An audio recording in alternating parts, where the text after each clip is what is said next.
Rappelez-vous toujours, quand nous parlons de la patristique, nous sommes en train de parler de la période qui va de l'an 80 ou l'an 30, nous pouvons dire le commencement de l'Église, mais beaucoup plus l'an 80. C'est après les apôtres, nous entrons dans l'âge que nous appelons l'âge père apostolique, en allant jusqu'au 8e siècle.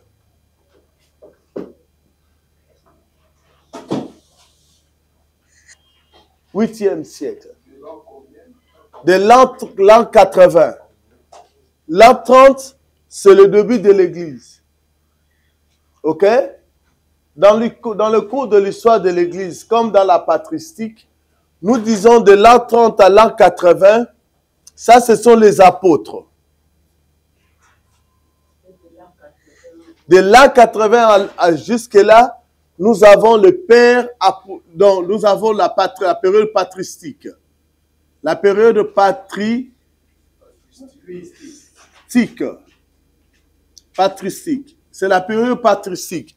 Pourquoi nous disons ça? Nous avons des docteurs de la parole, nous avons des enseignants, nous avons des apologètes, des gens qui vont défendre la foi chrétienne, qui vont nous donner la base de la foi que nous sommes en train de propager maintenant dans l'Église.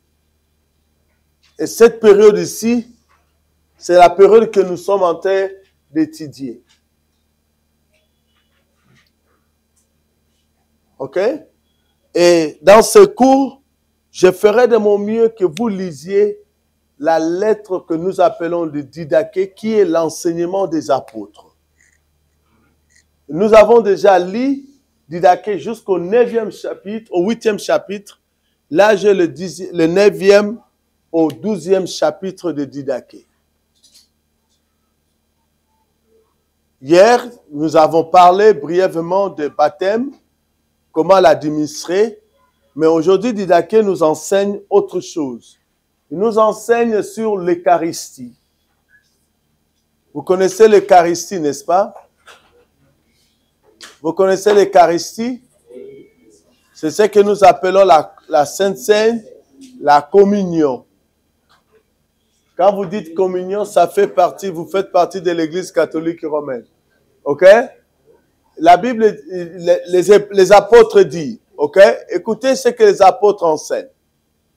Quant à l'Eucharistie, faites ceci, faites ainsi vos actions de grâce.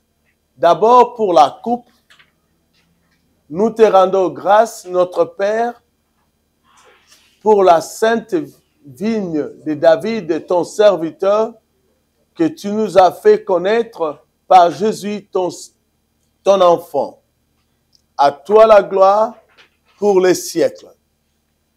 Pour la fraction du pain, nous te rendons grâce, Père, notre Père, pour la vie et la connaissance que tu nous as révélées par Jésus, ton enfant. À toi la gloire pour les siècles. OK? Et ça, on dit que quand vous prenez le pain, avant de faire, vous rendez grâce à Dieu avant de le célébrer. Commencez tout d'abord avec la coupe et après avec le pain. Très souvent dans l'église, nous commençons avec le pain et nous terminons avec la coupe. Mais ils disent, commencez avec la coupe et terminez avec le pain. C'est comme ça que ça se faisait à l'église primitive. De même que ce pain rompu était dispersé sur la colline et que rassemblé, il est devenu un seul tout, qu'ainsi soit rassemblée ton église des extrémités de la terre dans ton royaume. Car à toi sont la gloire et la puissance par Jésus-Christ pour les siècles. Que personne ne mange ni ne boive de votre Eucharistie, sinon ceux qui ont été baptisés au nom du Seigneur. Car c'est à ce sujet que le Seigneur a dit, ne donnez pas ce qui est saint aux chiens. Qu'est-ce que vous en dites? Premièrement, quand nous sommes dans la fraction de pain, on appelle ça communion parce que nous visons ce que nous appelons l'unité de l'Église. que l'Église soit un. C'est le souhait que nous avons. Nous espérons que l'Église va rester une plutôt, jusqu'à la fin du temps dans le royaume des cieux. Mais la réalité en est que l'Église est une. Elle n'est pas divisée.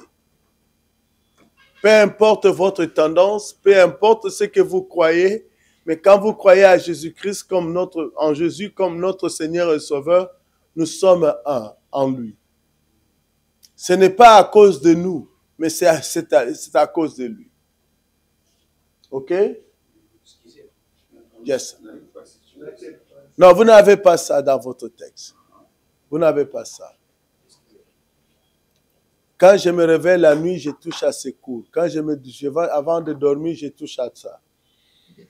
Je ne sais pas ce qui se passe dans ma vie, mais quand je me réveille la nuit, au lieu de lire quoi que ce soit, j'ouvre mon ordinateur et je commence à lire. Je ne sais pas pourquoi. Non. Hein? Oui, vous aurez ça. Mais il y a la partie que je vous ai donnée aujourd'hui, ce que vous avez sur votre table, c'est la partie qui manque dans le syllabus ici. Yeah. Ça, c'est le didaché. Ça, c'est l'extrait de didaché. L'extrait de didaché que vous pouvez lire et je vous demanderai le jeudi de travailler là-dessus. Reste bien aimé. Qu'est-ce qui ne va pas? Parce qu'ils ont commencé, Jésus a commencé avec le pain, les apôtres commencent avec la coupe. Il y a des difficultés là-dessus. Mais bien aimé, l'élément, ici on dit, quant à l'Eucharistie, faites ainsi vos actions de grâce. Ce n'est pas encore la célébration, nous rendons grâce.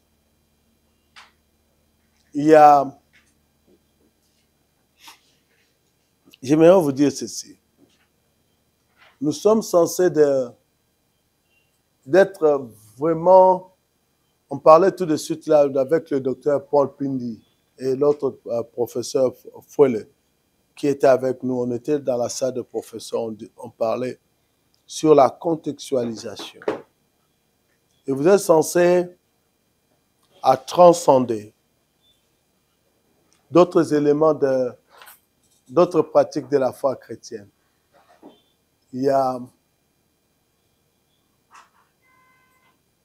Tantôt quand on fait l'Eucharistie, moi je le fais de plusieurs sortes. Je peux le faire de la façon liturgique, je respecte tous les steps et je sers la coupe, le pain plutôt, et puis la coupe. Et maintenant avec Covid, nous servons tous les deux éléments ensemble. Chez nous à l'église, nous avons quelque chose qui est déjà préparé. À l'intérieur, il y a du vin et au-dessus de ça, il y a le pain. C'est déjà collé avec Covid. Donc nous avons adopté ça. C'est ce que nous utilisons dans nos églises aux États-Unis. Et quand je célèbre ça, je fais la cérémonie, je fais la liturgie plutôt. Après la liturgie, je demande aux diacres ou aux pasteurs qui sont avec moi de le distribuer. Dès qu'on distribue tout, j'ai dit maintenant, nous allons manger au nom du Seigneur. Nous prenons, nous mangeons. Nous allons boire au nom du Seigneur. Nous buvons. Il faut savoir comment contextualiser. Il y a une fois dans l'expérience pastorale que j'ai, je me suis retrouvé dans un village qu'on appelle Mbanzangombe. Vous connaissez, n'est-ce pas? Non, c'est à Kinshasa. C'est à Kinshasa. Quand vous prenez la route de Sekomaf, vous prolongez, vous allez jusque là. Il y a Mbanzangombe, il y a un village qu'on appelle Mbanzangombe. Et la cheftaine, ou la cheftaine, parce qu'il y avait maman qui était là, maintenant sa fille, qui est ma mère par adoptif, que j'avais adopté, maman Umba, c'est elle qui est la cheftaine. Je me suis retrouvé dans ce village et je devais célébrer la Sainte Seine. Il n'y avait ni pain, ni jus, ni quoi que ce soit. Vous savez ce que j'ai fait? Je leur ai demandé, vous avez du sucre? Ils ont dit, non, nous avons du sucre. J'ai dit, prenez le ngaï rouge là dans vos champs. Essayez de bouillir ça. Ce n'est pas le français ou l'anglais. Boy, ça, ce n'est pas le français. Et ils ont fait ça, j'ai mis du sucre. Je n'avais pas du pain. J'ai pris le manioc. J'ai coupé, on a préparé, j'ai coupé, j'ai mis ça, j'ai célébré ça comme la Sainte Seine. Les 100 apôtres ont commencé par la coupe. Si j'avais la réponse, j'allais vous dire ce qu'il faut faire. Mais le Seigneur commence avec le pain. Nous suivons le 2. Si vous le faites, tantôt vous bénissez la coupe, après vous bénissez le pain, cela ne pose pas problème parce que vous n'êtes pas le premier qui l'a fait. C'est l'une des raisons que nous étudions le cours de la patristique. Ça nous rapproche aux réalités que nous ne connaissons pas, que nous n'avons pas vécues, que l'Église possède ou garde comme héritage. Et je vous ramène cet héritage auprès de vous. Et c'est ce que vous allez remarquer dans le syllabus, dans le PowerPoint que je vous ai remis. Vers la fin, nous avons l'étude comparative de Didaché et l'évangile de Matthieu. Vous avez vu ça? Vers la fin, quand vous arrivez vers le slide 200 et quelques, j'ai essayé de faire remonter ça un peu plus haut. Dès que nous terminons Saint-Ignace, nous allons faire l'étude sématique de comparaison de Didaché. Parce que je vous donne la partie que vous avez là, que vous allez lire, et nous allons voir ça après. OK? Les jeudis, donc nous allons faire ça. Et je ne sais pas la réponse pour vous dire s'il faut commencer. Le Seigneur commence avec le pain. Mais n'oublie jamais l'autre. De même que ces pains rompus étaient dispersés sur les collines et que rassemblés, il est devenu un seul, et qu'ainsi rassemble ton Église des extrémités de la terre dans ton royaume. Car à toi sont la gloire et la puissance par Jésus pour le siècle. Que personne ne mange ni ne boive de votre Eucharistie, sinon ceux qui ont été baptisés au nom du Seigneur. Car c'est à ce sujet que le Seigneur a dit, ne donnez pas ce qui est sain aux chiens. Il y a une particularité, l'Église a toujours prôné la dispersion ou la dispersion de l'Évangile dans le monde entier et le rassemblement des chrétiens de tous les siècles. Donc, voilà ce que nous espérons. Chapitre 10. Après vous être rassasiés, rendez grâce ainsi. Ça, c'est une prière. Ça, c'est une prière.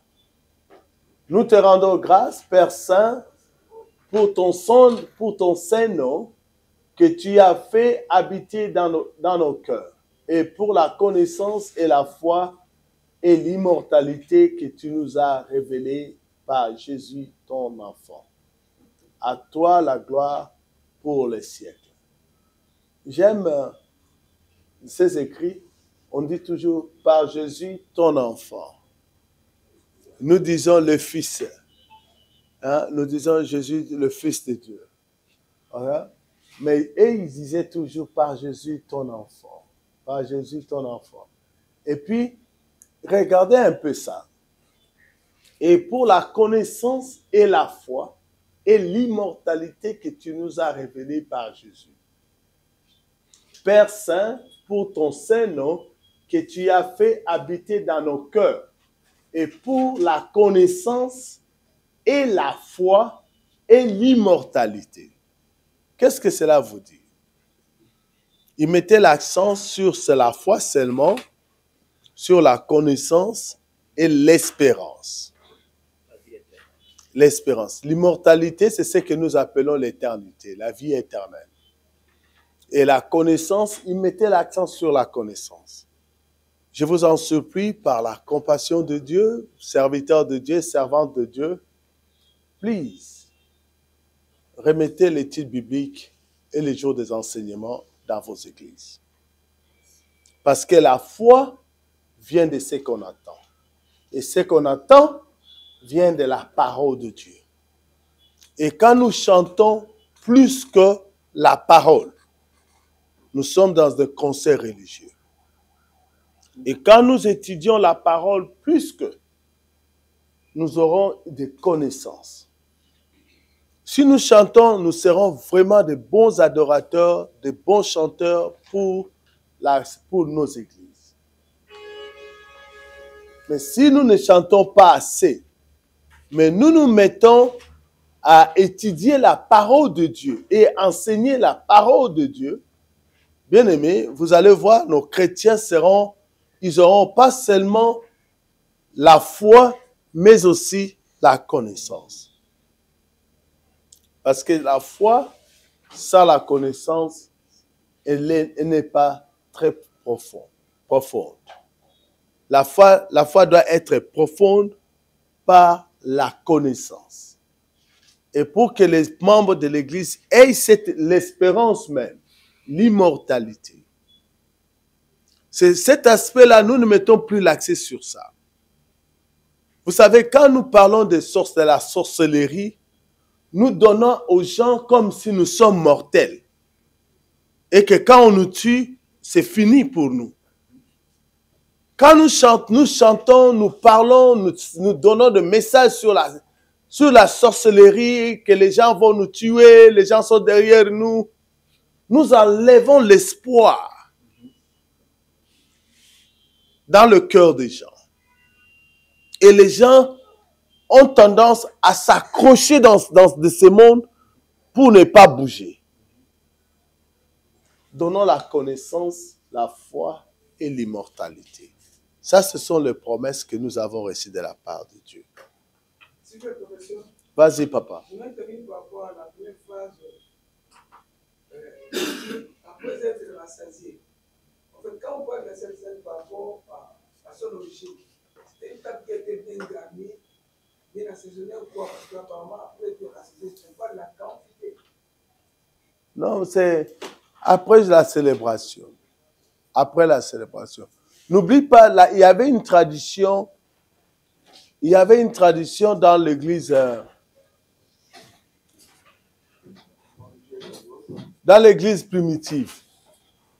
Quand les chrétiens se réunissaient, c'est comme nous faisons à midi ici, nous mangeons, non? Hein? Tu te souviens quand on était encore jeunes dans le groupe de prière, quand on avait réunion, il y avait les sœurs qui préparaient le mfumbwa, le madesu et le Thompson qu'on grillait. Et après la prière, nous mangions. Et ce qu'on n'avait pas, c'était la partie qu'on appelle la célébration de la Sainte Seine. Et c'est ce qui s'est passé. Les gens se réunissaient, ils mangent, et après avoir mangé, ils vont célébrer la Sainte Seine pour dire que nous allons penser au Seigneur. C'est pour cette raison, dans 1 Corinthiens chapitre 11, Paul va essayer de résoudre ces problèmes. Parce que les gens commençaient pas seulement à manquer, après avoir mangé, mais quand ils commencent à boire la coupe du Seigneur, les autres commençaient à prendre ça comme étant la nourriture. Il dit non, ce n'est pas la nourriture, c'est la célébration. Donc si vous avez faim, mangez chez vous. Donc parce qu'il y a, moi j'interdis, prenons dans nos églises, j'interdis aux pasteurs, très souvent après la Sainte Seine, tout le reste de la Sainte Seine. Il y a d'autres diacres, d'autres membres de l'église ont l'habitude de venir commencer à manger comme s'ils ont besoin d'être rassasiés. Moi, je dis non. Non, je ne fais pas ça. Vivez ça. Toi et les diacres. Moi et les diacres, mais pas les membres. Non. Toi, pasteur, avec les diacres, vivez ça. Le collège, le reste, mais mangez ça. Si vous avez des gens qui sont malades à la maison, donnez à certains diacres pour aller leur apporter le repas. Vous le mangez normalement, non, vous le mangez normalement comme vous mangez, mais toutefois, vous ne voulez, sachant que c'est le repas que vous avez célébré. Je ne donne pas l'accès aux membres de venir commencer à boire. Je ne donne pas l'accès. je vous en supplie, ne donnez pas l'accès. Ne donnez pas l'accès que les gens viennent, mangent la Sainte Seine comme si c'était la fête. Après la Sainte Seine, c'est la fête. Nous allons manger. Et surtout dans les églises, là, on célèbre avec du vin. Il y a d'autres personnes qui en profitent pour prendre à peu près tout un verre de vin.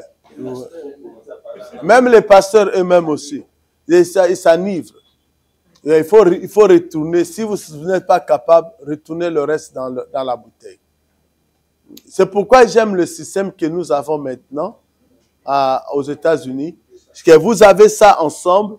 Si le reste, vous le gardez, vous le remettez, vous allez utiliser la fois prochaine. Personne n'a l'accès sur ça. Mais le pain, on doit terminer. Non, le pain, ça y est, c'est collé. C'est collé avec le vin. Non, ça ne va pas s'abîmer. Il y a un direct, mais ça ne va pas s'abîmer. Ça reste pendant 1 année ou 2 ans. Vous pouvez l'utiliser chaque fois que vous avez la célébration. Mais si vous voulez acheter ça, il faut me contacter en part. Il faut me contacter en pâté si vous voulez acheter. Non, c'est possible. C'est possible d'amener ça. S'il y a des commandes, on peut toutefois fournir ça dans nos églises. Ça nous permet de ne pas gaspiller les choses. Ça nous permet aussi d'avoir dans un cadre un peu plus modeste, quoi. Vous êtes dans les VIP, non? L'église est VIP aussi. Hein? Donc c'est ça, quoi. Donc c'est ça que j'aimerais vous dire. Il faut toujours rendre grâce. Rendre grâce. Vous allez voir cette expression, rendre grâce. Rendre grâce. Et j'ai rencontré un pasteur qui a touché mon cœur, un aîné qui vit aux États-Unis pendant longtemps. Il est docteur aussi en sociologie et pasteur.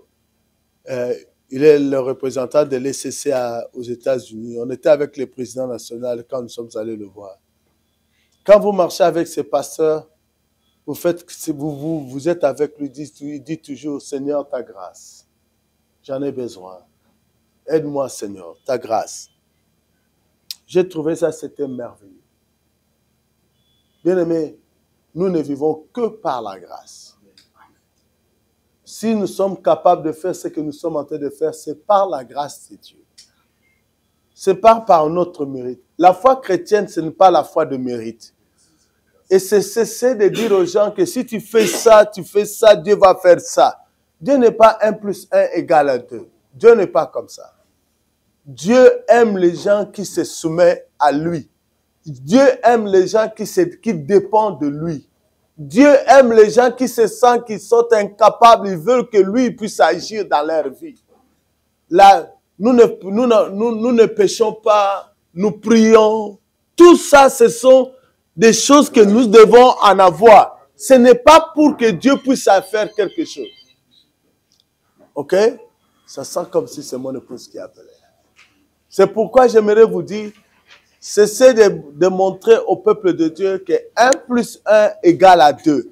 Si tu jeûnes pendant 3 jours, tu pries à minuit et à midi et à 18h, demain, la solution à tes problèmes.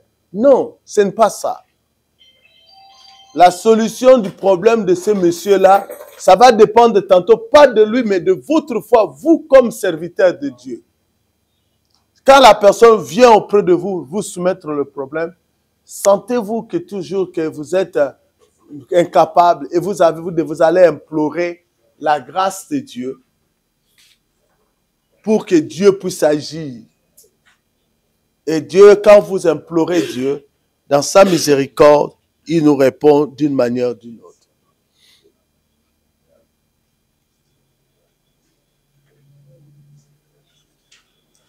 C'est toi, Maître Tout-Puissant, qui a créé toutes choses à cause de ton nom, qui a donné la nourriture et le breuvage aux hommes, pour qu'ils s'en jouissent et enfin qu'ils te rendent grâce. Mais à nous, tu as daigné accorder une nourriture et un breuvage spirituel et la vie éternelle par ton enfant. il rend grâce que Dieu a béni le monde de la nourriture, mais pour nous, nous avons une nourriture spirituelle. Et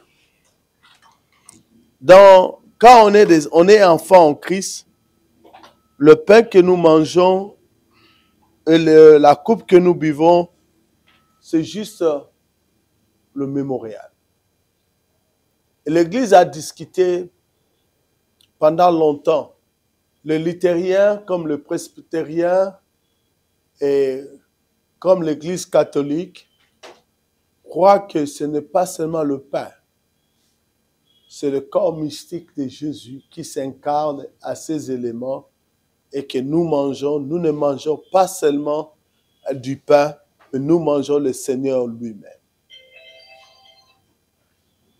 Il faut changer cette sonnerie parce que ça sent comme la sonnerie spéciale de mon épouse. Vous voyez un peu? Et c'est ce que nous appelons la nourriture spirituelle. Chacun de nous doit le comprendre. Comment vous considérez? Parce que avec la réforme protestante et du pentecôtisme, nous avons rendu ces éléments comme étant juste un pain et du vin. C'est tout. Nous ne pensons pas que c'est ça, ces éléments n'ont pas de valeur, mais ce qui a de valeur, c'est la signification de ces éléments. Mais il y a des écoles. Il y a des écoles. Moi, je fais partie de ces deux écoles. Et je crois beaucoup plus que le pain, quand nous prions, c'est le pain que j'ai acheté chez Maman Thérèse sur la rue. Et quand je le mets sur la table, je prie pour ça. Ce n'est plus le pain qui était dans la rue, c'est devenu spécial. Et je crois, c'est le corps. Et c'est la nourriture spirituelle. C'est la nourriture spirituelle pour renforcer la foi et la confiance que nous avons et l'espérance que nous avons. S'il vous plaît, on peut faire ça peut aussi guérir. En tout cas, j'ai parlé de ça avant-hier, hier. Et quand nous préparons la Sainte Seine, nous sommes appelés à enseigner le peuple de Dieu, les avertir et aussi faites un effort toujours de ramener ceux qui sont en dehors de la bergerie à l'intérieur de la bergerie. Mais tantôt, dans nos prédications et dans notre manière de parler aux troupeaux, nous poussons ceux qui sont à l'extérieur, qui restent là. Vous les pécheurs, vous les pécheurs, vous les pécheurs.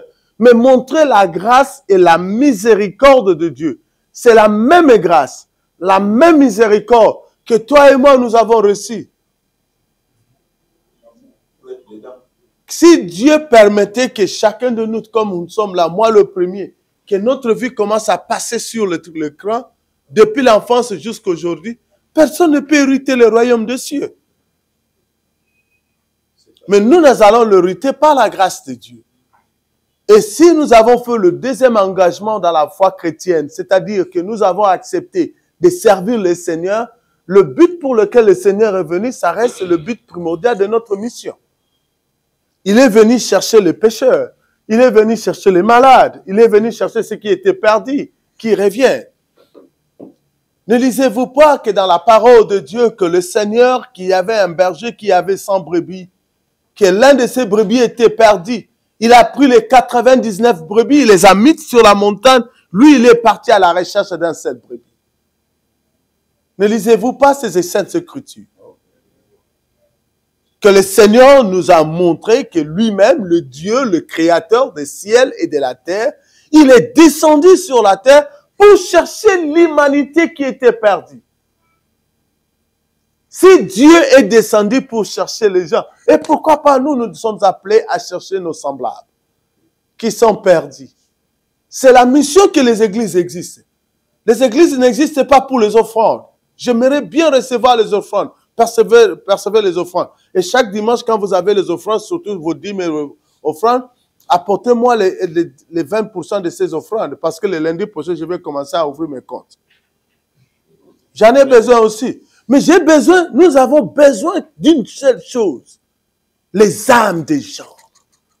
Il ne faut pas qu'il y ait un grand nombre de gens qui ne sont pas encore dans le royaume.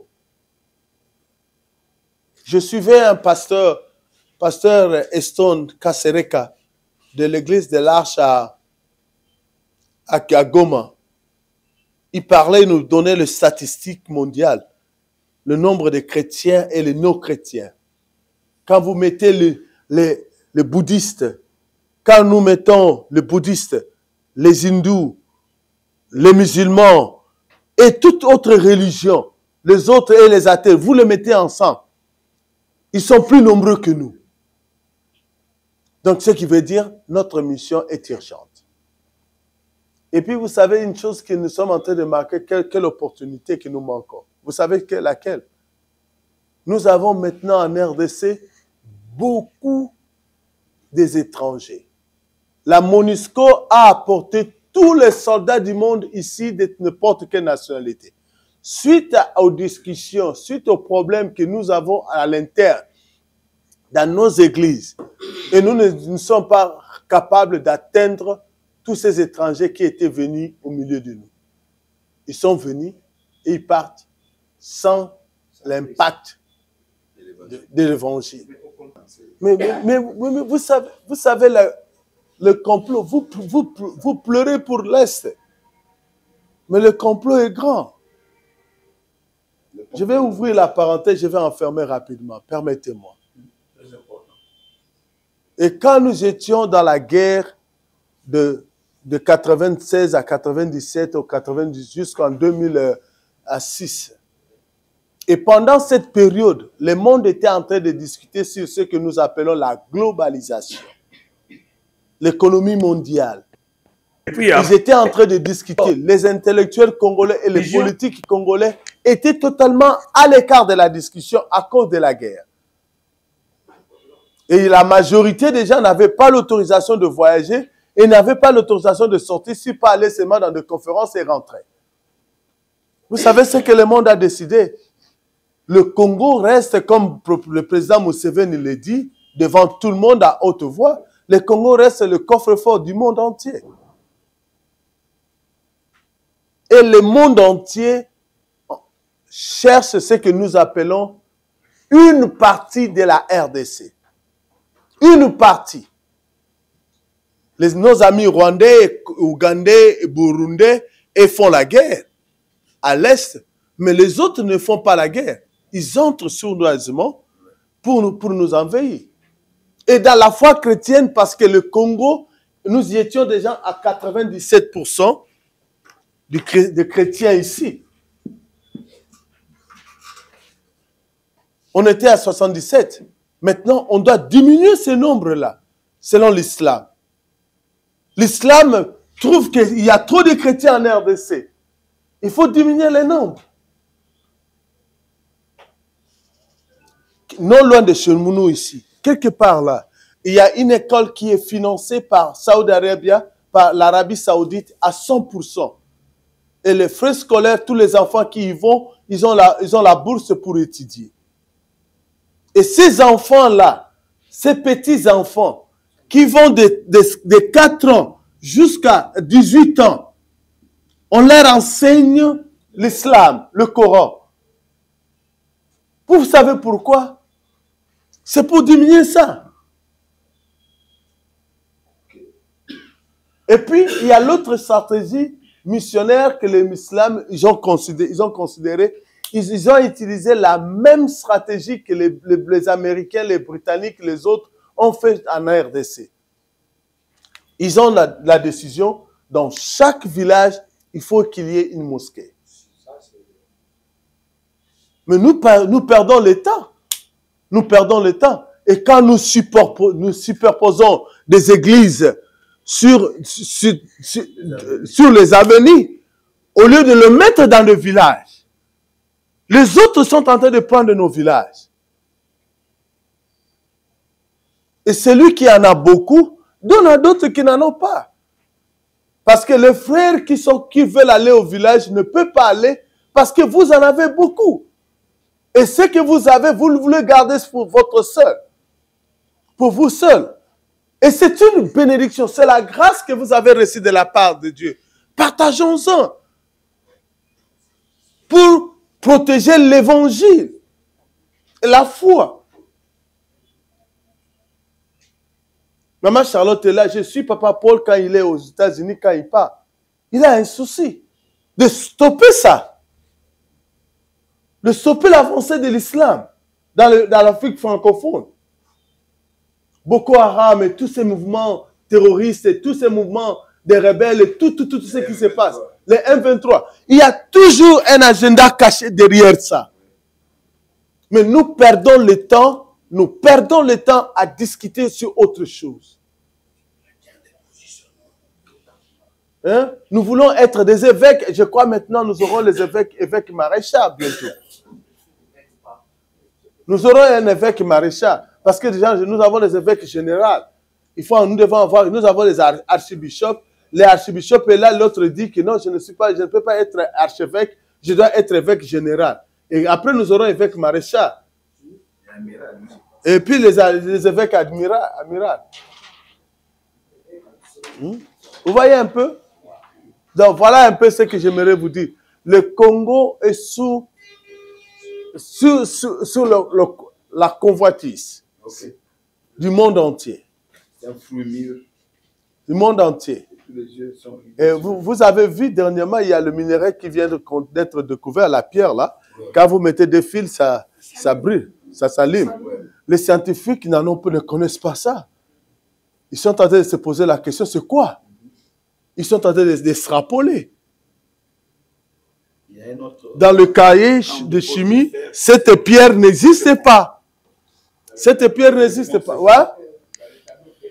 Dans le tableau périodique, ça n'existe pas. Ça n'existe même pas. Mais ça est ici. J'ai vu au Katanga, on était tenté d'aménager la route, mais il y a du cuivre derrière. Vous voyez un peu ça? Bien aimé, le Congo est convoité. Et l'Église doit devenir stratégique. Vous qui avez reçu la grâce, telle que vous à Bethel, vous qui avez reçu la grâce, telle que chez Mutombo et chez les autres, vous qui avez reçu la grâce d'avoir plus de ressources que les autres, éparpillez l'Église. Protégez nos villes, nos villages. Si vous ne protégez pas ça, l'Éternel va nous demander ce que nous avons fait. Et la plupart des sciences, la plupart de foi et la plupart de tout, on essaie de toujours détrôner Christ dans des nations. Le Christ ne soit pas Seigneur dans une nation. Voilà ce que j'aimerais vous dire. Ok, rentrons sur Didaké, je m'excuse. Mais le 2, ça est là. Le 2, ça est là. C'est la deuxième école qui rejette la première école. Quand nous symbolisons seulement les éléments, nous négligeons l'aspect spirituel de ces éléments. C'est un mémorial. Nous sommes en train de célébrer quelqu'un qui était au milieu de nous, qui est mort. Il nous a laissé ça. Ça, c'est le symbole. Mais d'autres disent que non, oui, c'est le symbole, mais la réalité qu'il est là. Nous le prenons avec révérence et respect. Ce ne sont pas des éléments.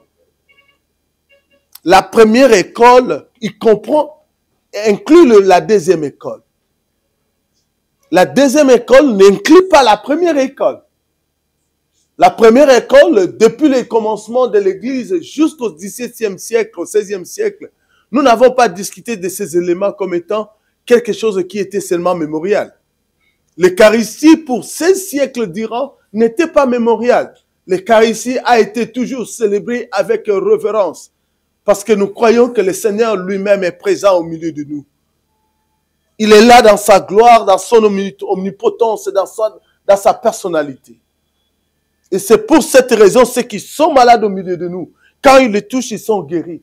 Ceux qui sont de pécheurs, quand ils le boivent et quand ils le mangent, ils ne mangent pas seulement le corps et le sang de Christ, ils mangent la condamnation parce qu'ils ont touché le corps de Christ et ils ont bu le sang de Christ sans pour autant discerner.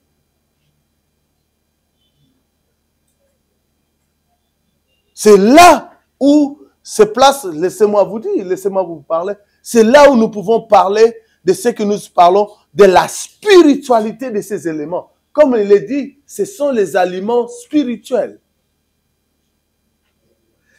Ne retenez pas, ce n'est pas le pain que vous mangez le matin quand vous avez faim. C'est le corps et le sang du Seigneur que vous amenez pour le peuple de Dieu. Je crois que le Seigneur est présent au milieu de nous. Quand nous disons, quand nous nous rassemblons, quand nous sommes là, je crois que le Seigneur est là. Et quand nous sommes dans nos assemblées, le Seigneur est là. Et quand nous célébrons l'Eucharistie, il est là aussi avec nous. C'est aberrant de croire que quand vous mangez le pain, c'est le pain que Maman Thérèse mange, vante. C'est vraiment aberrant. Si vous mangez le pain, vous croyez seulement c'est comme le pain de Ipak, quoi que vous êtes en train de manger. Oui, c'est le pain que Ipak avait fabriqué. Mais quand je touche à ça, je pense au Seigneur. C'est ça même l'élément de la raison d'être de cette Eucharistie. Quand vous touchez à ça, pensez au Seigneur. Ne pensez pas à autre chose. Quand vous buvez avec comme si que je fais l'alliance avec quelqu'un. Mais il fait partie de l'école après la réforme. Yeah. Un bon théologien, quand je t'écoute, quand tout ce que tu dis là, je sais que ça c'est la théorie qui est venue au XVIe siècle, au XVIIe siècle, avec les Zwingli et les autres. Okay. Tu vois, quand tu parles là, que j'écoute, je ne l'écoute pas, j'écoute Zwingli. Okay. Tu vois, tout ce que tu as dit, c'est une autre école. Mais moi, je vous fais voir, et je fais partie, comme je le dis, je ne me cache pas ma position. En ce qui concerne l'Eucharistie, je prends les deux, je le mets ensemble. Et je fais partie de toutes les deux écoles. Et quand je crois que je respecte ces éléments, je respecte ces éléments. Et vous savez, moi quand je célèbre la Sainte Seine, avant que je participe à la table, je demande pardon à Dieu et je demande la force à Dieu d'être propre de n'importe quel péché. Vous savez même ce que je fais? Je demande pardon à Dieu même pour mes enfants. Même pour mes enfants. Parce que tantôt nous sommes fautifs, nous sommes condamnés, pas à cause de nous-mêmes, mais à cause de la manière dont nos enfants se comportent. Je ne me dissocie pas des erreurs de mes enfants. Mes enfants ne sont pas dignes, je ne suis pas digne, et je prie Dieu nuit et jour pour eux. Et quand je vais à la table, je fais la même chose. Il n'y a pas en réalité, il y a des écoles que nous pouvons parler. Mais il y a l'autre que nous croyons que le Seigneur est présent dans les éléments. Il y a d'autres qui croient que le Seigneur n'est pas présent, mais juste nous sommes un mémorial. Même nos communautés, sur ce point-là, nos communautés, prenons par exemple la mienne, notre communauté, la communauté baptiste du fleuve Congo, dont maman Sophie et moi, nous sommes de pasteurs, nous croyons que le Seigneur n'est pas présent. Le Seigneur n'est pas présent. C'est la CBC, nous faisons le mémorial. Nous ne croyons pas que le Seigneur est présent, mais nous célébrons le Seigneur, nous respectons ces éléments. Mais partant de l'expérience, si vous lisez les Écritures et vous faites une étude approfondie, merci pasteur, merci. Et si nous faisons l'étude approfondie sur ces questions, quand vous serez en PhD, vous allez étudier la théologie. Prenons par exemple, nous avons la théologie de la Réforme. Nous avons la théologie de l'Ancien Testament et consorts.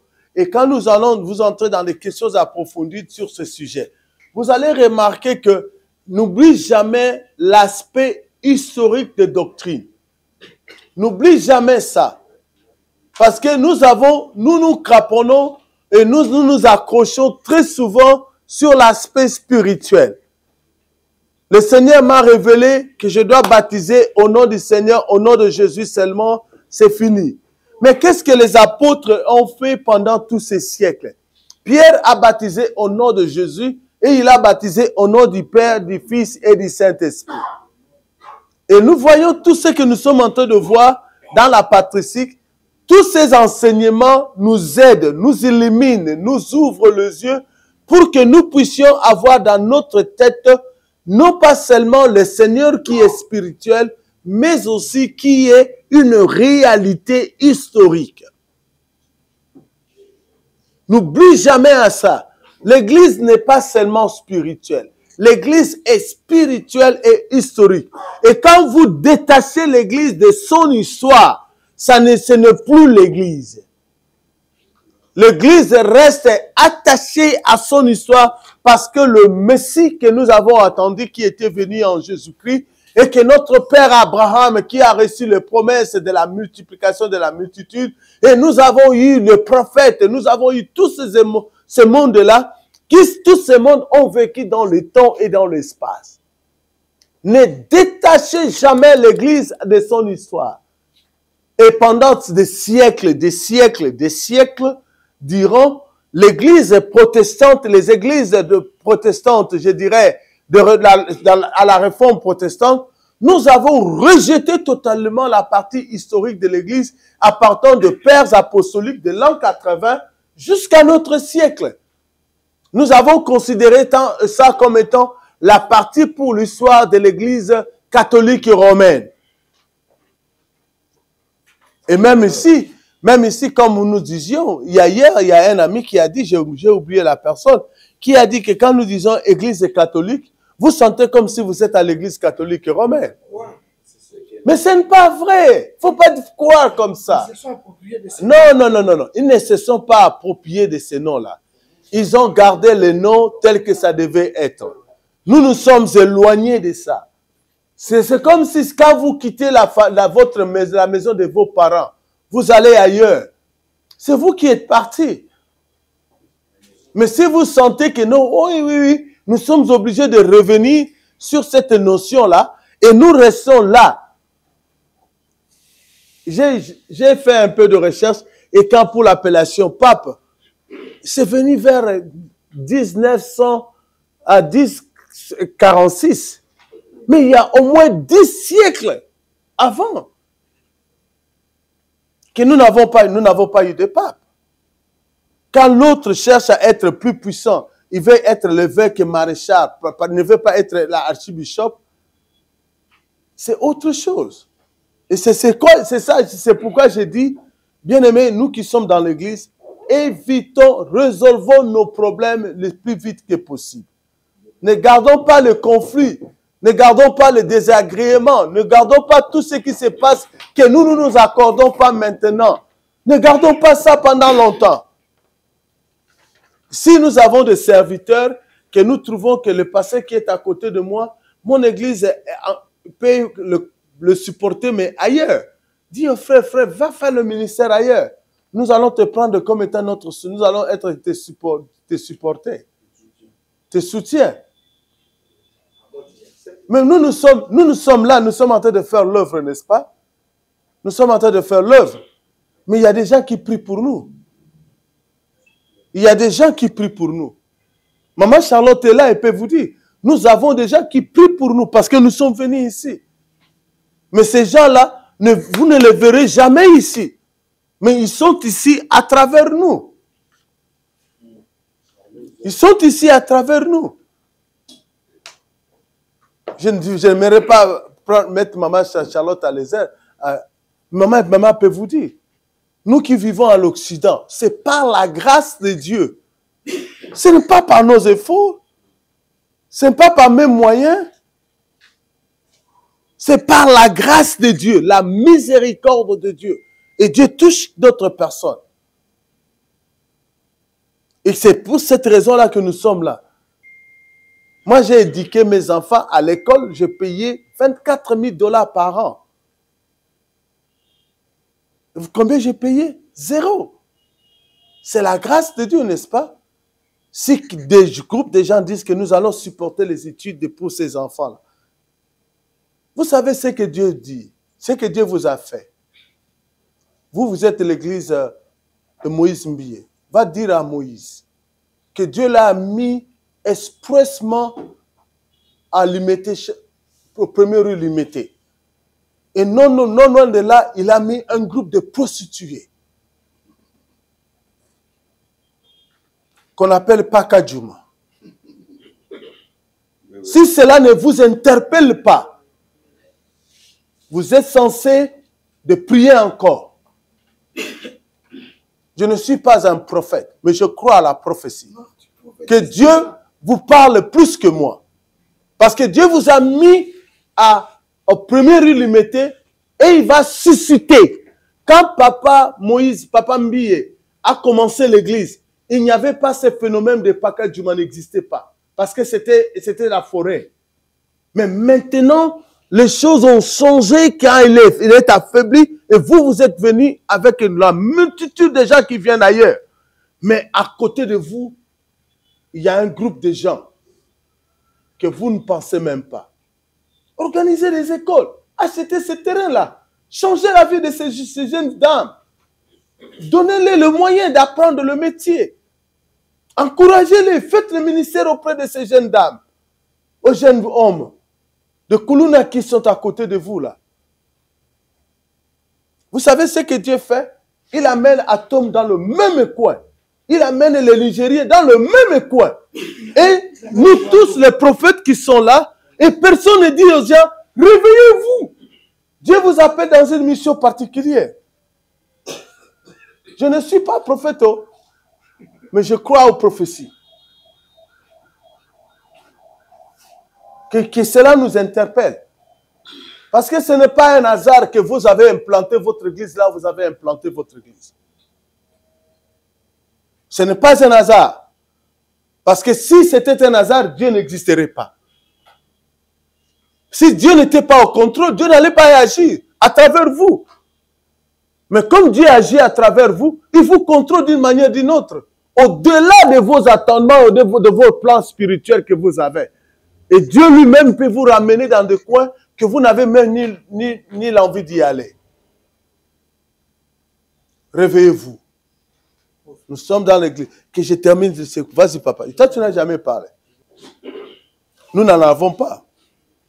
Les autres, ils commencent maintenant à donner aux gens, à amener les jeunes Congolais à aller en Égypte, au Maroc, pour faire l'université en Tunisie, pour faire l'université islamique. Et ils rentrent ici comme étant des gens pour défendre la foi islamique et pour implanter des mosquées dans nos villages. Et ce pourcentage-là, c'est par rapport à l'église catholique romaine? Non, ça c'est le christianisme. Ce pourcentage ici, y compris l'église catholique romaine, l'église protestante et les églises de réveil. L'église de réveil. Vous savez, les églises de réveil font partie des églises protestantes. Vous voyez? Parce que nous sommes ensemble en tout. En doctrine et en pratique religieuse, nous sommes ensemble. Non, même quand vous dites les évangéliques font partie du protestantisme. Et quand vous parlez les réformés, ils font partie du protestantisme. Quand vous parlez des presbytériens, donc ils font partie du protestantisme. Vous voyez, nous avons ça, nous avons des luthériens, et tout ce monde-là, tout ce mouvement fait partie du protestantisme. Donc vous êtes arrivé. Et le protestantisme, n'oublie jamais, je suis professeur d'histoire. Le protestantisme n'existait pas du 1er au 16e siècle, il n'y avait pas de protestants. Je ne vais pas mettre l'eau dans ma bouche pour vous enseigner autre chose. Donc, du 1er au 16e siècle, le protestantisme n'existait pas. C'est sorti au 1517. Donc, en 1517, au 16e siècle, que le protestantisme a vu le jour. Et le cours sur la patristique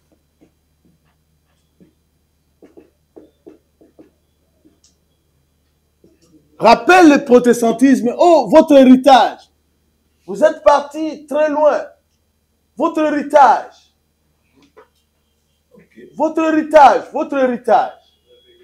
Revenez sur votre héritage. Parce que vous n'êtes pas église sans la croix. Vous prenez seulement la croix et les apôtres. Et leurs disciples, les pères apostoliques et les pères de l'église et les évêques qui ont travaillé pour que l'église existe, qui ont payé de leur vie, qui ont payé de tout pour que l'église existe. Ne rejetez pas tout.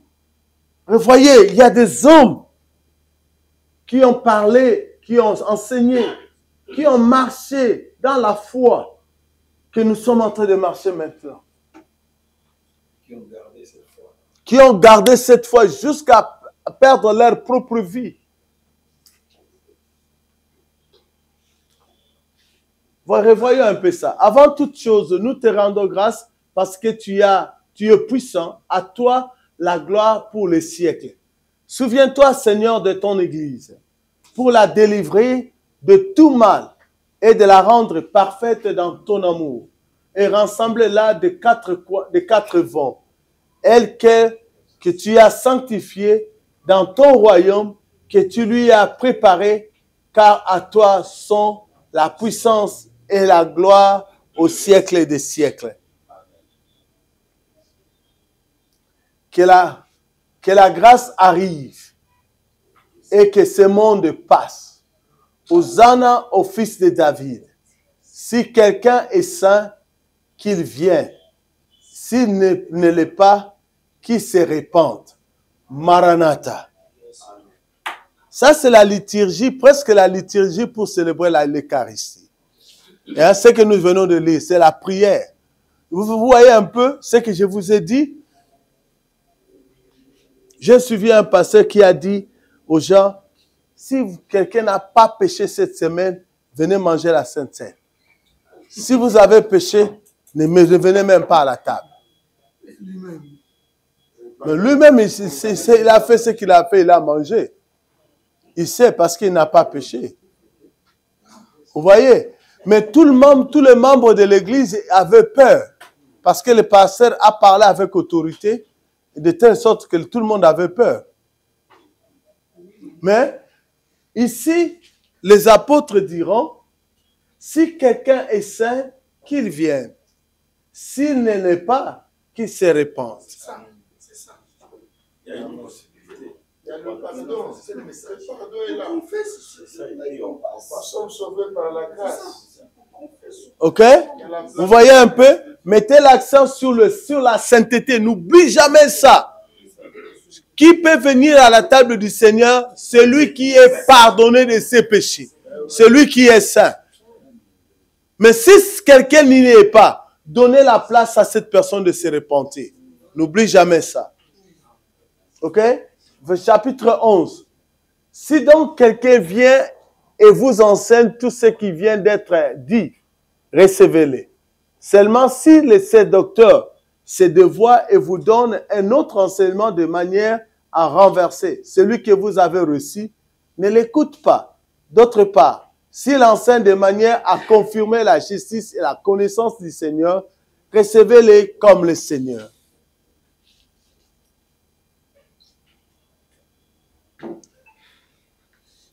C'est bien compris. Quant aux apôtres, c'est-à-dire ceux qui sont envoyés pour aller prêcher la parole, et aux prophètes, agissez ainsi, selon les préceptes de l'Évangile, que tout apôtre venant en vous soit reçu comme le Seigneur. Mais s'il ne sera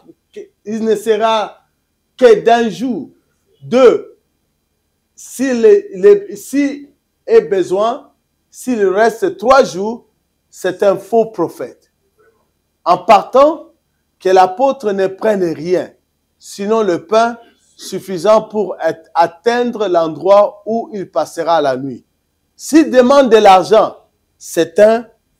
Tout prophète qui parle en esprit, ne le mette pas à l'épreuve et ne le jugez pas. Car tout péché sera remis, mais ce péché-là ne sera pas remis. Cependant, tout homme qui parle en esprit n'est pas prophète. toute personne qui parle en esprit n'est pas prophète. Mais à moins qu'il n'ait les manières d'être du Seigneur. C'est donc à leur conduite qu'on reconnaîtra le faux et les vrais prophètes. Si vous négligez ce que le prophète dit, si vous jugez le prophète qui vous parle par l'esprit, c'est comme quand nous sommes à la prédication. Vous savez, quand vous faites la prédication, vous avez préparé une prédication, on ne discute pas sur la prophétie, sur la prédication. Parce que la prédication, comme vous apprenez chez le professeur Mouni, c'est parler par l'esprit. Il est conseillé à celui qui va aller prêcher de se préparer spirituellement, d'être sûr que le Seigneur vous a envoyé pour aller parler et que vous avez choisi un thème que le Seigneur a agréé de vous accompagner. Est-ce que tu iras au ciel à cause de tes péchés ou à cause de tes offrandes ou à cause de tes prières, à cause de quoi? Pourquoi tu iras au ciel? Il ne faut pas dire ça. À cause d'un péché, quelqu'un n'ira pas au Non, ciel. non, non, non. Non, non, non, non, non, non. Toi, tu iras au ciel à cause de quoi? Si c'était à cause de péché, personne n'ira au ciel. Mais aucune personne qui a le péché non remis ira au ciel. Papa, tu n'as pas la liste des gens qui vont entrer au ciel. Ça, c'est le domaine réservé de Jésus-Christ lui-même. Et il va nous recevoir là-bas par la grâce et sa miséricorde. Galates 5, 19. Ceux qui commettent de telles choses n'hériteront point le royaume des cieux. C'est un avis que Paul a émis. Un avis. C'est un avis, c'est un principe que Paul a émis. Mais qui vont entrer dans le royaume des cieux? Ceux qui sont pardonnés. Hein? Ceux qui ont reçu la grâce de Dieu. Ceux qui ont reçu la grâce de Dieu. C'est pas trop grand. C'est ça la réalité. C'est ça la réalité. Pasteur, bien-aimé, nous ne prêchons que la grâce. Je vous ai dit ça. Toi et moi, nous sommes ici. Ce n'est pas à cause que nous n'avons pas de péché. Ce n'est pas vrai. Ce n'est pas vrai. Ce n'est pas vrai que vous êtes pasteur parce que vous n'avez pas de péché, vous êtes saint. Ce n'est pas vrai. Très d'accord, très d'accord. Et moi, je sais une chose, que vous êtes là, c'est par la grâce de Dieu et la miséricorde de Dieu. Et quand tu pries pour les malades, ce n'est pas à cause que tu as jeûné pendant 40 jours et 40 nuits. Mais Dieu lui-même veut se manifester à travers vous. Il n'a pas tort. Il a raison. Et il a trouvé que vous êtes favorable à lui. Et il vous utilise. Amen. Il peut utiliser un arbre. Il peut utiliser un chien. Non, il non, peut utiliser un chat. n'est pas inné. Et le chat et l'arbre ne vont jamais gêner et plier. Vous voyez un peu? Bien-aimé, ne rejetez jamais la grâce de Dieu. Ne rejetez jamais la miséricorde de Dieu. Pour s'assurer. Parce que nous tous, nous étions privés des droits de cité en Israël. Nous étions tous étrangers à la gloire et à la manifestation de la venue du Messie. Comme nous sommes tous là. Mais Dieu, dans sa grâce, dans sa miséricorde, nous a fait grâce. Et ce que les apôtres enseignent, ils enseignent ici le respect et la révérence de l'Esprit de Dieu. C'est ce que les apôtres enseignent. Les apôtres ont enseigné la révérence et le respect de l'Esprit de Dieu. Quelqu'un que Dieu a donné le don de guérison miracle. Si nous mettons à dire que ça, ce n'est pas Dieu, c'est le fétichisme. Quelqu'un qui n'a Nous commettons un péché contre Dieu. jamais normal. C'est Dieu qui agit. Si vous ne connaissez pas, taisez-vous. Mon professeur de la théologie systématique, le feu d'Ikema, nous disait, il nous parlait. Vous savez, quand les gens qui vérifient les monnaies, les billets de banque, vous savez ce qu'ils font? Comment on le forme? Vous savez comment on le forme? On le forme qu'avec le vrai billet. Ils ne voient jamais de faux billets. Ils ne connaissent que le vrai billet. Et comme ils ne connaissent que le vrai billet, quand vous leur remettez un faux billet en main, parce qu'il s'est habitué à ça. Lui, il ne connaît que de vrais billets. Si vous lui remettez un faux billet, il dit que c'est faux. Parce qu'il est habitué. Mais quand nous faisons la prédication, hier je vous ai dit, faites très attention quand nous prêchons. Parce que quand nous mélangeons les enseignements, automatiquement, nous enseignons à nos membres ce qui est faux. Maintenant, avec l'âge de tic-tac, hein, si vous êtes du diable, vous verrez la bénédiction dans ce monde. Mais vous serez perdu au ciel. Vous savez ce que j'ai dit là? Si vous êtes du diable, vous aurez beaucoup dans ce monde. Et quelqu'un me capte, comme je suis là, on dit seulement si vous êtes du diable, vous aurez la bénédiction, c'est fini, c'est posé. Et mieux sur tic-tac. Et la suite n'est pas là. Et réfléchissait-il pas bien? Vous voyez un peu? Et la suite n'est pas là. Et tout le monde qui vont m'écouter, ils vont dire que le pasteur a dit si vous êtes du diable, vous serez bénis, vous aurez beaucoup dans ce monde. Et c'est parti. Mais pour éviter ça, je ne vous parlerai que de la puissance de Dieu et de la présence de Dieu et que mes membres connaissent que si je marche avec Dieu, je marche de victoire en victoire. Si Dieu est avec moi, les sorciers n'ont pas le pouvoir des ténèbres, n'ont pas le pouvoir sur moi. Je suis habité par le haut, par le très haut. Pourquoi vous en avez besoin?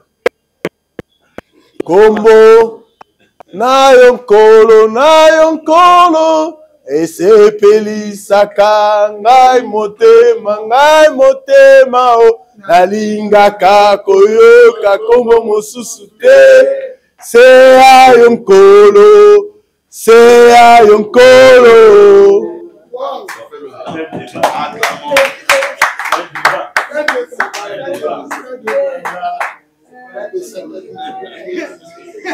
Il y a, pasteur,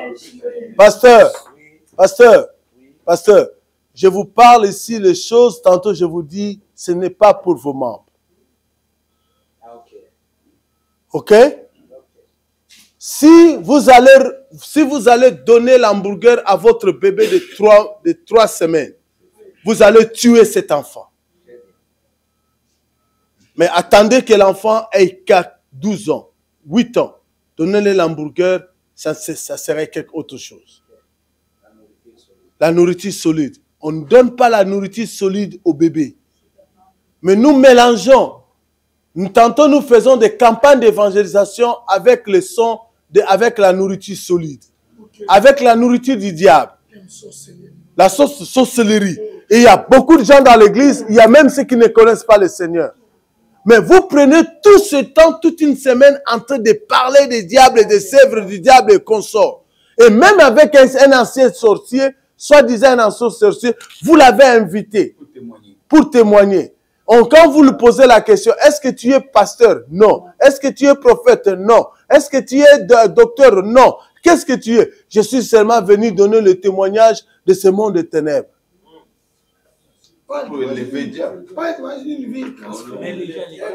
Mais les gens viennent en grand nombre. Mais qu'est-ce que nous sommes en train d'enseigner à cette église? Moi, je fais comment? Je ne vais pas terminer mon cours aujourd'hui. Mais c'est ce que maintenant, il faut qu'il y ait quelqu'un qui préside. C'est là où Paul va nous dire que celui qui préside avec joie. Il faut, vous savez, tantôt, pendant longtemps dans le ministère, moi je peux t'inviter à venir prêcher chez moi, mais je ne peux pas donner à quelqu'un de diriger le culte. Parce que celui qui dirige le culte a plus de pouvoir que celui qui prêche. L'officiant a plus de pouvoir. Et si vous êtes pasteur, réservez la dernière partie de la liturgie entre vos mains. La bénédiction finale. Et si le prédicateur a bronché et l'officiant n'a pas récupéré, et je viens à la fin pour clôturer et réparer ce qui n'a pas été réparé. Ça, c'est vrai. Parce que Oh, il y a autre chose qu'il faut ajouter. Et aucun prophète qui dit en esprit de dresser la table, on doit manger. S'il en mange, c'est un faux prophète. Tout prophète qui enseigne la vérité, s'il ne le fait pas ce qu'il enseigne, c'est un faux prophète. Tout prophète éprouvé, véridique, agissant en vue des mystères terrestres de l'Église, mais n'enseigne pas aux autres à faire tout ce qu'il fait lui-même, ne sera pas jugé parmi vous. Voyez un peu. Car c'est à Dieu qu'il appartient de le juger. Les anciens prophètes ont également fait des choses semblables. Mais si quelqu'un vous dit, parlant en esprit, donnez-moi de l'argent ou autre chose, ne l'écoutez pas. Cependant, si c'est pour d'autres personnes qui sont dans l'indigence, qu'il le dit de donner, que personne ne le juge. Donc, le besoin des autres, c'est notre responsabilité. Que quiconque vient au nom du Seigneur soit reçu.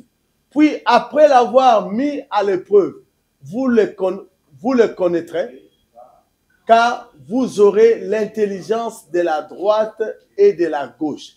S'il arrivant est de passage, aide-les autant que vous pouvez, mais il ne restera chez vous que 2 ou 3 jours s'il y a nécessité. Il ne faut pas rester longtemps comme visiter dans la maison de quelqu'un, en d'autres termes. Parce que c'était dans l'aspect de la mission, non? L'aspect de la mission. Il ne faut pas rester longtemps. Même le proverbe nous dit ça. Il ne faut pas aller chez le voisin et rester longtemps. Parce que ça va créer des frustrations et consorts. Donc il ne faut pas. S'il veut ayez un métier, c'est fixé parmi vous, qu'il travaille et qu'il mange. S'il n'est pas de métier, veillez selon votre intelligence à ce qu'un chrétien ne vive pas parmi vous sans rien faire. Vous voyez ce que les pères ont enseigné? Mais s'il ne veut pas agir ainsi, c'est un trafiquant du Christ. Tenez-vous en garde contre de tels gens. Les gens qui viennent vendre Christ, ils ne vivent que de Christ. Ils ne veulent pas travailler eux-mêmes. Donc, veillez à cela. Et si les passagers, où est la place de l'hospitalité? Mais si les passagers ils demandent que vous le nourrissez, c'est ce qu'on nous a dit avant. Dans 3 jours. Il ne faut pas rester, le visiteur ne reste pas longtemps. Les visiteurs, je vous ai remis le chapitre 13 au chapitre 16, c'est ce que vous en avez. Chapitre 13 au chapitre 16, lisez-les. Lisez-les. OK? Hier, il y avait une question. Sur la papauté. Et il y a quelques renseignements. Le terme papauté en latin et de création tardive est utilisé pour la première fois par Clément II. OK? Clément II était pape juste pour une année. Je vous ai remis ça. Lisez ça pour jeudi et nous allons en parler après. Et afin de manquer la supériorité de l'évêque de Rome sur l'épiscopat. Pour eux, ils voulaient à tout prix que le pape, qui était l'évêque de Rome, qu'on le considérait comme étant supérieur. Celui qui a amené ce terme-là, plus pratique pour l'évêque de Rome, c'est le pape Clément II, que vous voyez en photo ici. Il était un Germanus, c'est-à-dire c'est un Allemand qui était pape à Rome. Oui, c'est lui-là. Il était jeune et il est mort en 1046, 47 plutôt. Il était pape de 1046 à 1047. Donc il a été pape juste une année. Non, c'est le premier pape. Non, c'est lui qui était, on le considère comme étant le premier pape. Yeah. Mais par révérence, l'Église catholique ne dit pas que lui qui est le premier pape. par révérence, on remet jusqu'à Pierre, on passe jusqu'à Linus, et on vient jusqu'à le nouveau pape. Ok? Mais quand les protestants voient l'église catholique, nous disons que c'est le pape Clément II qui est le premier pape. Mais eux-mêmes, dans l'église catholique, ne disent pas que l'église catholique a commencé avec le pape en 1046. Ils disent non. Notre premier pape, c'est Saint-Pierre. C'est lui qui avait remis la clé et nous donnons la révérence. Ils ont raison. Mais pourquoi c'est pas c'est Clément II? Bon, Clément II, lui, c'est lui qui va dire que l'évêque de Rome, parce que vous connaissez les évêques, n'est-ce pas? En principe, que ça soit dans l'église des réveils. Si l'église des réveils était bien organisée, pour la vie de Kinshasa, nous n'avons qu'un seul évêque. Ok? Nous n'avons qu'un seul évêque, pas deux. Et pour le Congo central, il faut qu'il y ait... Donc, pour chaque ville, Matadi, un évêque. Boma, un évêque. Kinshasa, un évêque. Mbandaka, un évêque. Mais Gbadolite, un évêque. On ne peut pas avoir dans une ville des évêques. On ne peut pas des évêques principaux, des évêques secondaires. On ne peut pas avoir sur le plan administratif dans une ville deux évêques. C'est comme nous avons dans l'église catholique. Nous avons l'évêque, c'est le papa Ambongo, celui qui est l'archevêque, l'évêque de Kinshasa. Mais tandis que les autres, on les appelle le Monseigneur. C'est comme vous dites là. Ils sont comme les évêques, mais ils ne font pas fonction des évêques. Ils se sont, en d'autres termes, sur le plan administratif, ce sont comme des superviseurs de prêtres. C'est eux, ils ont un groupe de prêtres qui surveillent. Et le cardinal, l'évêque principal, surveille un autre groupe. C'est ça l'organisation de l'église. Donc il y a... Vous avez l'évêque. Vous avez le monseigneur. Je mets ça le monstre. Et puis vous avez des prêtres. Donc vous avez des prêtres. Chaque monseigneur a un groupe de prêtres. C'est comme ça qu'on travaille. Et chaque prêtre est placé dans une paroisse. Mais tantôt, quand il y a plusieurs, vu le nombre, on peut placer 2 prêtres dans une paroisse. C'est comme maintenant, nous, dans notre communauté, nous avons à peu près 3 ou 4 pasteurs dans une paroisse. N'est-ce pas, Maman Sophie? Yeah. Maintenant, nous avons 2 ou 3 ou 4 pasteurs dans une église. Ça se fait, nous, des fidèles. Ça peut être vrai aussi, partant de votre réalité. Ou soit vous faites... Je ne suis pas votre professeur d'administration ecclésiastique, mais il y a aussi la possibilité que vous ayez un seul pasteur et vous ajoutez le nombre des anciens. Donc, vous donnez la fonction de rôle aux anciens de superviser un grand nombre par exemple, nous disons de cellules, ou soit nous disons de membres. OK?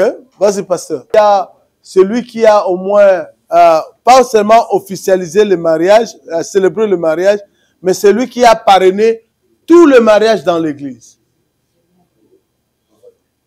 Tout le mariage. Le pasteur a maintenant 250 filiales, couples parrainés. Donc, quand vous quittez la paroisse, vos enfants, vous avez toujours à dire à vos enfants le mariage. Appelez cet ancien-là en présence des autres et parlez-lui. Appelez cet ancien-là en présence des autres, parlez-lui. C'est ce que j'ai dit, ne laissez jamais le problème évoluer dans nos assemblées. Parce que quand ça évolue, nous ne serons pas capables. Laissez-moi vous introduire, hier nous avons commencé à voir Saint Clément I, qui est l'un des évêques de Rome. Il n'était pas pape, il était évêque, l'un des disciples de Paul. Il était avec Paul en mission, et comme nous lisons dans le livre de Philippiens, et nous avons vu cela. Et bien aimé dans le Seigneur, regardez ce que Saint Clément a écrit dans le livre adressé aux vous. Voici les passages essentiels. L'exil est proposé au coupable. Le conseil, et ils ont à l'accepter librement, mais avec noblesse et générosité. Est-il parmi vous quelqu'un de généreux, de compatissant et rempli de charité? Que celui-là dise, si je suis cause de la séduction, de la discorde, de division, je quitte le pays et je m'en vais où l'on voudra. J'exécute les décisions de la multitude. Seulement que le troupeau du Seigneur vive en quoi? Avec lisez la fin. Je quitte pourquoi? Pour que les brebis du Seigneur vivent avec les précipités constitués. Celui qui agira ainsi s'acquérera une grande... Dans quoi? Revenons un peu. Écoutez ceci. Voici le passage essentiel. L'exil est proposé aux coupables. Et le conseil, et ils ont à l'accepter librement avec noblesse et générosité. Est-il parmi vous quelqu'un de généreux, de compatissant et rempli de charité? Que celui-là dise quoi? Si je suis la cause de la sédition, de division, de la discorde, de division, je quitte le pays et je m'en vais où l'on voudra. Qui décide là où je vais aller? Il dit, j'exécute. C'est par la décision de la multitude. N'oublie jamais que l'Église a le pouvoir sur nous. N'oublie jamais cela. Mais s'il y a un problème au milieu de nous, vous sentez que vous êtes la cause, vous voulez créer la division, quittez. Ne dérangez pas le peuple de Dieu. Je fais cela seulement que le troupeau du Christ vive en paix avec les presbytères. Dans l'église. Dans l'église. Quand vous faites ça, il y a un problème, vous décidez de quitter, de se restreindre, de s'éloigner, afin que les autres continuent à vivre en paix. Je ne fais pas que non, je commence une cellule de prière et je commence à appeler les gens, venir passer de nuit de veille le vendredi chez moi. Non, non, non, non, non. Ne faites pas ça. Si vous faites ça, si vous agissez de l'autre manière que les apôtres nous enseignent, vous allez acquérir une grande gloire dans le Christ. Ça, c'est selon Saint Clément aux lettres aux Corinthiens. Donnez-moi faim. Et bien aimé, laissez-moi revenir. Il y a des principes que nous sommes censés à respecter. D'autres ne s'en demandent pas que l'Église tout entière se regroupe. De toi-même. Bien-aimé, c'est une vie que nous sommes en train de vivre. La vie chrétienne, c'est une vie avec le Seigneur. Si tu sens que tu as quelque chose qui t'empêche de faire ce que tu devais faire, tu préfères réparer ça avant d'y avancer. Réparez-les. Prenez les cas. Prenez les cas. N'oublie pas. N'oublie pas. On nous propose ici une grande gloire dans le Christ. Qu'est-ce que nous allons choisir? La petite gloire que nous recevons des hommes ou la grande gloire que nous avons dans le Seigneur? Atabinomoko. Na $20, na $100, na za 20. Na uzana 100. Laissez-moi vous introduire à... J'ai parlé de Saint Clément. J'aimerais vous parler de Saint Ignace d'Antioche. Il était évêque d'Antioche. Lui, il est l'un des évêques d'Antioche. Après Évodie, nous avons Ignace. Et Ignace, évêque d'Antioche, fut condamné à être livré aux bêtes à Rome. Okay? Lui, il a été... La réalité de Daniel lui n'a pas vécu ça. Mais à cause de sa foi, les bêtes l'ont mangé. Il a subi le martyre sous le règne de Trajan, enchaîné et mené au supplice. Il écrit pendant son long parcours 7 lettres. Donc, soit 6 à des églises locales et à une évêque, et l'une d'elles qu'il a accueillie à Polycarpe de Smyrne. Donc, il est le père spirituel de Polycarpe. Je parlerai de Polycarpe aussi. Polycarpe, c'est un grand dans la patristique. Celui-ci, celui-là, c'est Saint Ignace. Saint Ignace, l'évêque de Rome, l'évêque d'Antioche. Yeah. Donc, c'est quelqu'un que nous connaissons peu, mais il a fait le voyage d'Antioche. Il est allé jusqu'à Rome. C'est là qu'il a terminé sa vie. OK? Qu'est-ce que Saint Ignace a fait?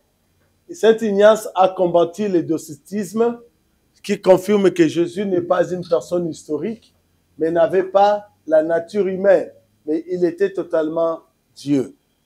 Donc, vous vous souvenez du docetisme, que Jésus n'est pas, quand on parle de ça, ils disent que non, Jésus c'est un homme, ce n'est pas un homme, Jésus c'est un Dieu.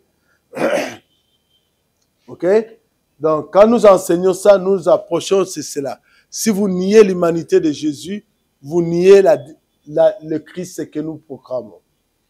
Les œuvres de Saint Ignace, il y a 7 lettres authentiques d'Ignace d'Antioche que nous enseignons sur la vie des églises au début du deuxième siècle et sur leur organisation hiérarchique et sur les hérésies menaçantes. La lettre aux Romains témoigne aussi de la primauté de Rome. Ces lettres nous révèlent l'âme ardente du grand martyr et la pureté de sa doctrine imprégnée des pensées de Saint Paul souvent citées.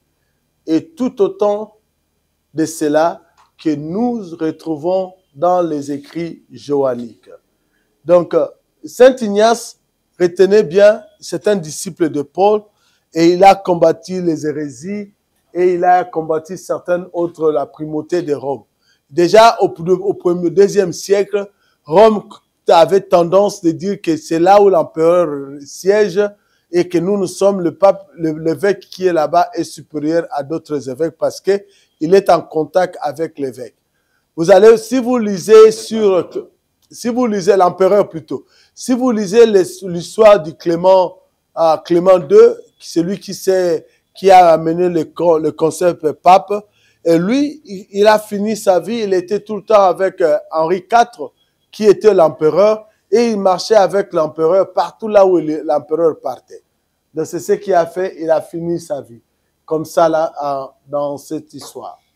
Ignace d'Antioche a écrit des lettres pures pour défendre l'humanité et l'historicité de la personne du Christ. La plupart de ses œuvres ont été rédigées vers 107, juste au début du deuxième siècle. Mais d'autres scholars les placent entre 117 et 138, soit pendant le règne de l'empereur Adrien. Je vous apporte, nous avons 5 minutes, l'épître, l'extrait des lettres de Ignace. Je l'ai en anglais, je m'excuse. Is it be deaf, therefore, whenever anyone speak to you, apart from Christ, apart from Jesus Christ, who is of the stock of David, who is of Mary, who was truly born, ate and drank, was truly persecuted under Apostle Pilate, was truly crucified and died in the sight of the being of the heaven and the earth and the underworld, who was also truly raised from the dead. Et ici, c'est que si quelqu'un, soyez be deaf, donc soyez sourd, si quelqu'un te parle. Si quelqu'un te parle en niant que Jésus est le fils de David. Jésus est né de Marie. Il était réellement né. Si quelqu'un te dit quelque chose qui est autre que ça, n'écoutez pas ça. Si quelqu'un vous dit que le Christ n'est pas un homme, en d'autres termes, le résumé de tout ceci, si quelqu'un vous dit que le Christ n'est pas un homme, n'écoutez pas cette personne. Be deaf. Soyez sourds. OK? Et enfin, de Smyrne, Ignace écrit 4 lettres. Les lettres à la communauté d'Éphèse, de Manésie, de Trella, pour le remercier de l'avoir fait saluer par l'air délégué. Et l'incomparable lettre aux Romains pour supplier l'instamment ceci de ne tenter aucune démarche à sa faveur. Il demande, demain, si Dieu nous prête vie, nous allons lire quelques extraits des lettres de Saint Ignace aux Romains, ce qui vient après. Mais pour aujourd'hui, je vais vous épargner de ça parce qu'il est l'heure. Donc demain, nous allons essayer de lire cela. Mais demain, je ne lirai plus à Didaké. Mais si Dieu nous prête vie, nous donne la force, dans ma méditation, je pense apporter une partie de la lettre de Barnabé. Une partie de la lettre écrite par Barnabé, épître de Barnabé, juste pour vous faire voir certains de ces principes que nos aînés dans la foi, ils ont écrits.